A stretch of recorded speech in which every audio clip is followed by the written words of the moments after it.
إذا ينضم إلي في هذه اللحظات في مقابلة حصرية لقناة الرابعة الرياضية اللاعب ماركو ماتيراتسي. ماركو بونسيرا في الرابعة. ماركو مساء الخير، أهلا وسهلا بك مع قناة الرابعة. لعبت الكثير من الدربيات، لديك العديد من الذكريات بكل تأكيد.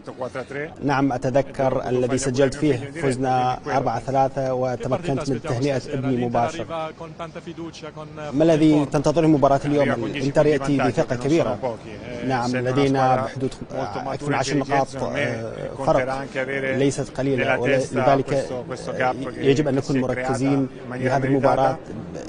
هذا الفرق لم يأتي من فراغ، يأتي من أداء مستحق.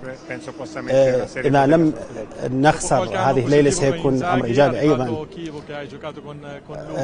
بعد أن غادر سيموني وجاء كيفو الذي لعبت معه، هل أنت مطمئن من أدائه؟ نعم بالنسبة لي هو لعبت معه وقدم فرق في النقاط، يصل إلى شبه النهائي في كأس إيطاليا، يقدم أداء جيدا.